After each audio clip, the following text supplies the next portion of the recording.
Ezekiel, Kabanata 29.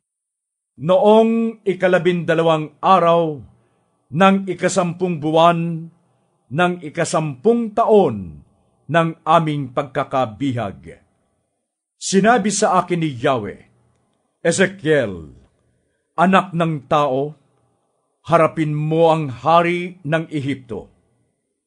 Magpahayag ka laban sa kanya at sa buong Ehipto.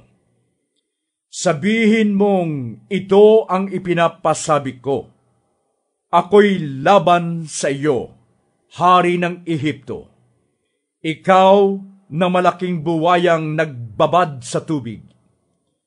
Ikaw na nagsasabing ang ilog Nilo ay iyo, pagkat ikaw ang gumawa nito.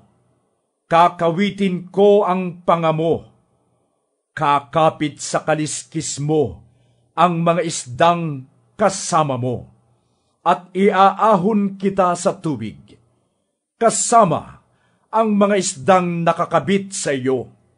Ihahagis kita sa ilang, pati ang mga isdang kasama mo sa batis. Ihahagis ko nga kayo sa gitna ng bukid, at hindi kayo titipunin ni ililibing. Hahayaan kitang kainin ng mga hayop sa parang at ibon sa himpapawid. Sa gayon, makikilala ng lahat ng Ehipsyo na ako si Yahweh. Mas mabuti pa ang tambo kaysa tulong na ginawa mo sa Israel. Nabali ito ng kanyang hawakan, at tuluyan siyang napilay. Ikaw ay bumagsak nang sumandal sa iyo ang Israel, kaya nabali ang balakang nito. Kaya padadalhan kita ng tabak upang puksain ang mga mamamayan mo't mga hayop. Ang buong Ehipto ay matitiwangwang at mawawalan ng kabuluhan. Sa gayon, makikilala ninyong ako si Yahweh. Sinabi mong, iyo ang ilog Nilo, sapagkat ikaw ang gumawa niyon. Dahil diyan, laban ako sa iyo at sa iyong ilog Nilo. Ititiwangwang ko ang buong Ehipto at gagawin kong walang kabuluhan, mula sa Migdal hanggang Sevene at sa mga hangganan sa Ethiopia.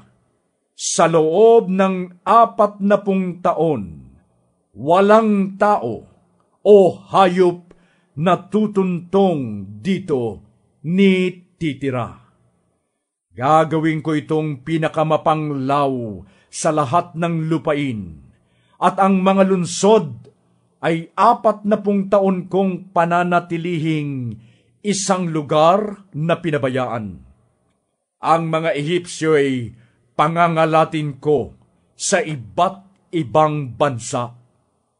Ipinapasabi ni Yahweh, pagkaraan ng 40 taon, titipunin ko ang mga Ehipsyo mula sa lugar na pinagtapunan ko sa kanila. Ibabalik ko sa kanila ang dati nilang kabuhayan, pati ang dati nilang lupain sa katimugan. Doon, sila'y magiging isang mahinang kaharian. Siya'y magiging pinakamahina sa lahat ng kaharian. At kailanmay, hindi siya makahihigit sa iba, pagkat pananatilihin ko silang kakaunti. Hindi na muling aasa sa kanya ang Israel, sapagkat maaalala niya na masama ang ginawa niyang paghingi ng tulong sa Ehipto. Sa gayon, makikilala nilang ako si Yahweh. Noong unang araw ng unang buwan ng 27 taon ng aming pagkakabihag, Sinabi ni Yahweh sa akin, Ezekiel, anak ng tao, ang mga kawal Babylonia ay pinahirapang mabuti ng hari nilang si Nebuchadnezzar laban sa Tiro. Nakalbo na silang lahat sa kabubuhat sa ulo ng mga kagamitan at nagkalyo ang kanilang mga balikat sa kapapasan, ngunit wala ring napala. Kaya ipapasakop ko sa kanya ang Ehipto upang samsamin ang kayamanan nito bilang suweldo ng kanyang mga kawal.